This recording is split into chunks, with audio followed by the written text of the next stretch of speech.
where we say a very good morning to Mr. Nico Kleynhans. Good morning to you and all the listeners. Thank you, Nico. So we're going to give the following two people some fictitious names, but tell us the story about George. George, who bought a car and, well, it was reported as stolen. Yeah.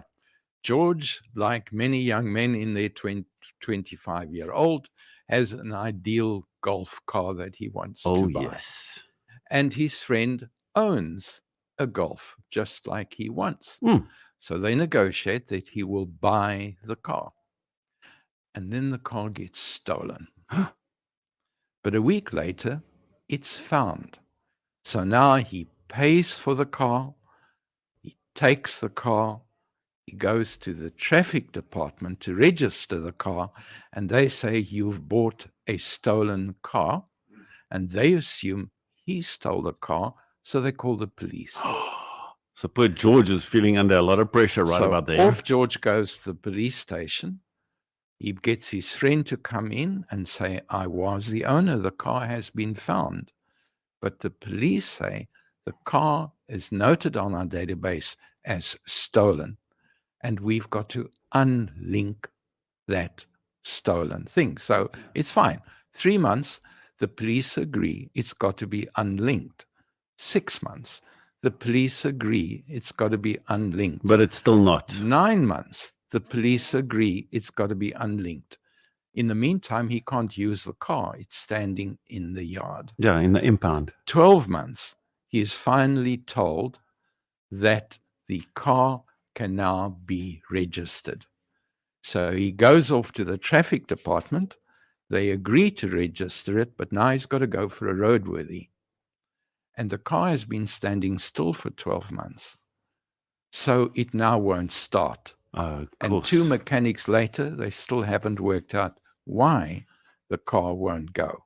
So the lesson to learn here, if you're going to buy a car, you have to check on the police database that that car has not been stolen. Because even in this case, where the status of stolen is incorrect, the police database controls the process. Yeah. So it's been a very, very expensive lesson. Yeah, 12 months of no vehicle. You've paid already. He hasn't been able to use it, and he is not a happy chap. And quite frankly, the problem lies not with him or his friend. It lies with the police. And to check it, it's just you need the VIN number. And that's the way to check it with the police. That's it. Okay. Now let's talk about Chantel. A vehicle purchased at 230,000 Rand, and then you find out it's been written off. Yeah. What? Chantel finds her ideal car at a second-hand car dealer. And so she asks one important question. What is the condition of the body of the car? And the dealer provides her with an AA report, which claims that the car was examined and the back bumper was hit, but it is not significant to the operation of the car. Okay. And so she pays 230,000 Rand. She drives the car off, and from day one, she has problems. She can't work out what's wrong, but there's something wrong. And she goes back to the dealer, and she goes back to the dealer, and he's just not helping her in any kind of way. So eventually, she decides that AA report can't be trusted. Yeah. And she finds another organization, and she says, examine this car in detail. And they come back to her and say, this car was written off in a car accident. And when we looked at the car, the chassis is so bent that this car will never get to roadworthy status. Oh dear. Yet And when she you bought it from the second-hand car cannot dealership. drive. Yeah. The dealer now says, in terms of the Consumer Protection Act, this is a footstool sale. I didn't know it was scrapped, and therefore I'm not responsible. And she goes and finds a magistrate who needs to get an award. Yes, definitely. Because the magistrate made two decisions that are really important that are going to affect all of us in South Africa. The first is there is a database in South Africa that lists every car that has been scrapped. Okay. But it is not open to the public. Mm. That database is put together by the short-term insurance industry, and they keep it a secret for themselves. Why?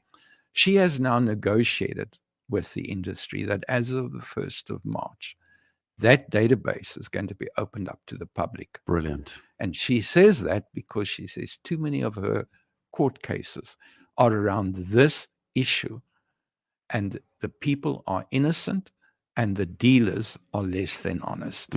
So well done to that judge. That was the first decision.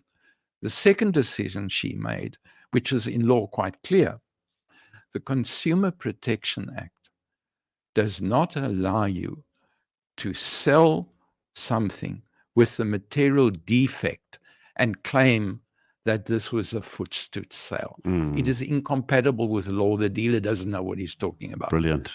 So as far as she's concerned, the dealer has now been named and shamed. The dealer has to refund the customer $230,000. The dealer's got to pay both legal fees, and the dealer's got to pay interest at the rate of 7.5% from the date of the sale until the date of the court case. Brilliant. So the dealer is now probably going to go out of business. We now know they can't hide behind this as a footstool sale. Footstools only applies for non-material defects. It does not apply when there is a withholding of information which is material to the sale going through. Yeah. So in this one, the public win, and sad that the insurance industry waited until they were put under this kind of pressure before they released information which should be available to the public. So you've got two jobs to do if you're buying a second-hand car. Yes. Check with the police and check on this database that this car hasn't previously been scrapped, and you're not paying $200,000 more for the car than you should be paying. Exactly. And in terms of that AA report that you referred to, that the car dealership said, I'm naming and shaming that organization. They should have done their work properly. They should have noticed that something as critical as a chassis.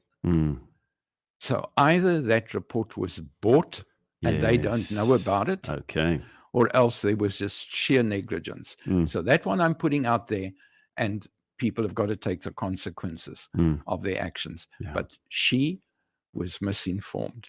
And that report, which costs thousands. And she paid for the report, right? Well, or did the dealership pay the dealer for it? pays, but the dealer pegs it onto the price. Exactly. So that was not fair. No, that's not fair. That was not fair. It's that is really sure.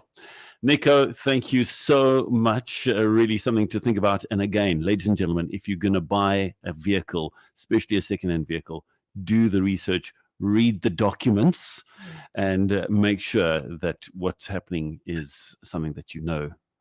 Thank you so much for your time.